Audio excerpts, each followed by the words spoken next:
Well, welcome viewers. I'm filming this by the fire on purpose, and you can see that's the front of the house. There's me. I like to get out by the fire and sit and reflect. But I'm filming this by the fire because as much as there is a flame, there's also a lot of smoke.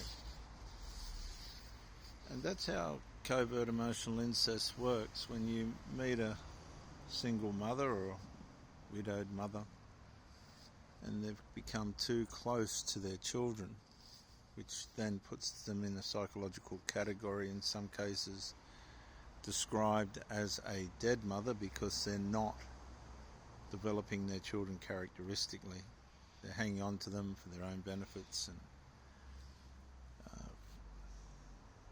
ways of psychological, emotional, intimate supply,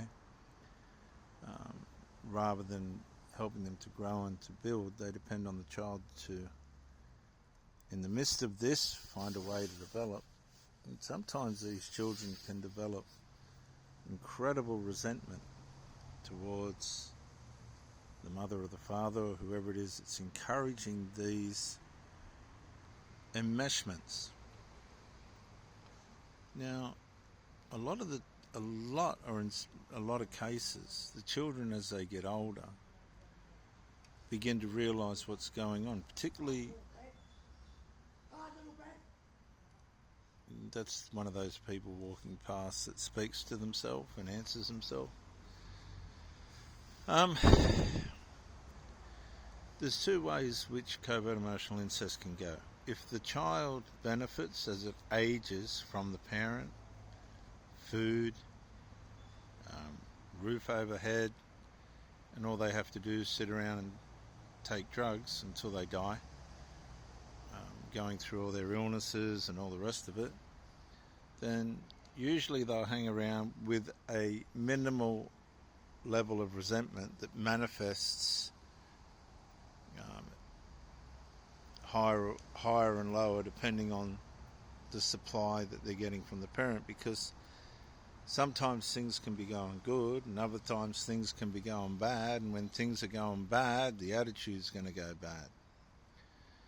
So you meet this woman because they can't get intimate supply from within the covert emotional incest, otherwise that would be full-blown manifest incest, which never works. You'll find covert emotional incest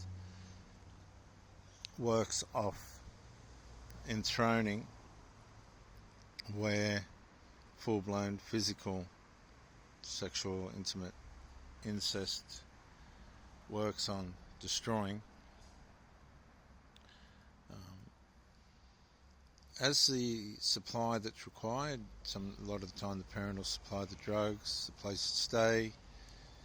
They'll be on drugs themselves. Everybody's sick one minute, okay the next, or one will be sick.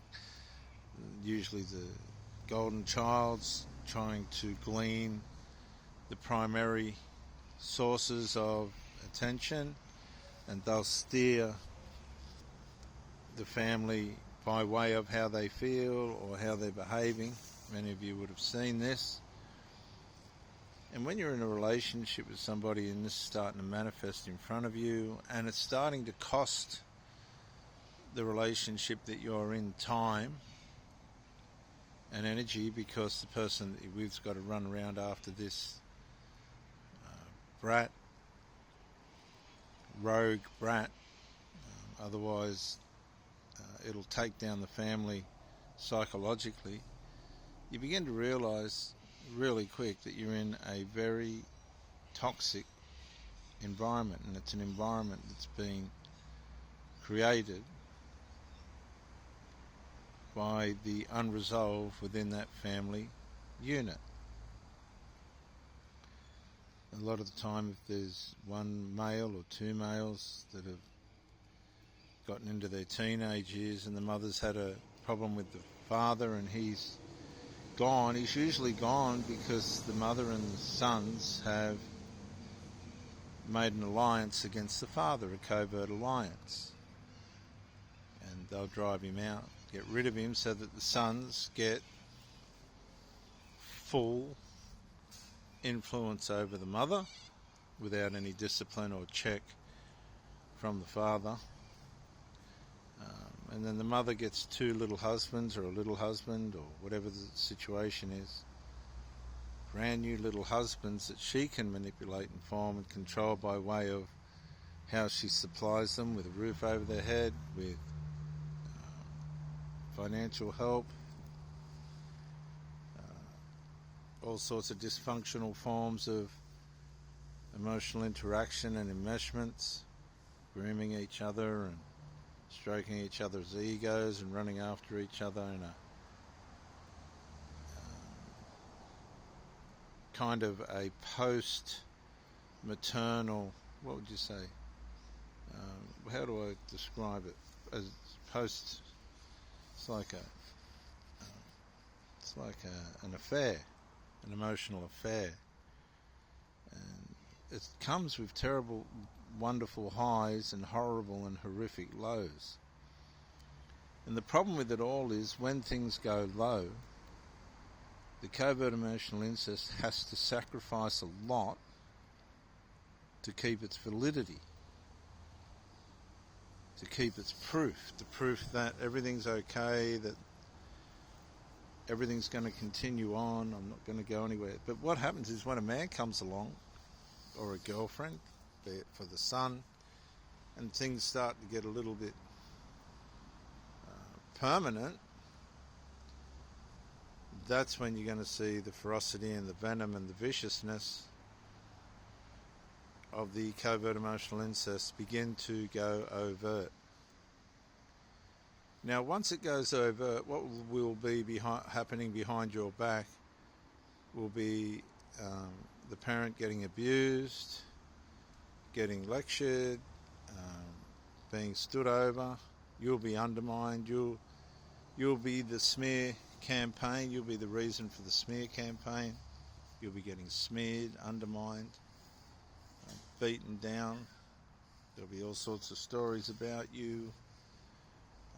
They'll make up stories. They'll defame you, decharacterize you, vandalize you, villainize you, all behind your back at first in a covert attempt to get the influence back. But if you can represent yourself well and really make an impact on the mother,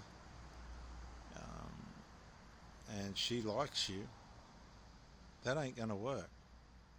So then they have to go into plan B, which is to now physically make out there's things wrong, that the effect of this new relationship that the mother's having is having a diabolical and consequential negative effect on how they think, feel, and are going through life.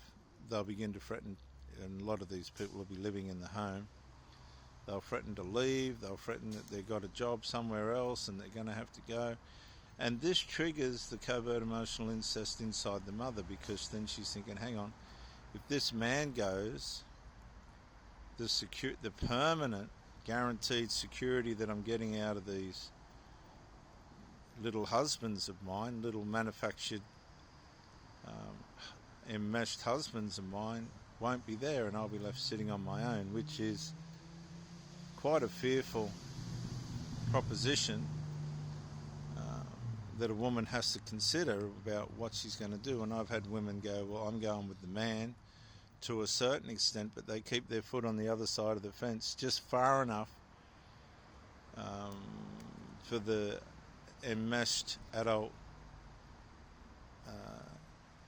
little husbands to put on their psychological and physical acts. I've seen them faint. I've seen them feign illnesses. Some of them have willed themselves ill, actually become ill, very sick, fainted, urinated themselves, cried, screamed, yelled, threatened the mother. And in the end, you've got no choice. You have to leave these people alone because they can't cope. They've created a monster within their family dynamic. and it's a monster that you can't save them from.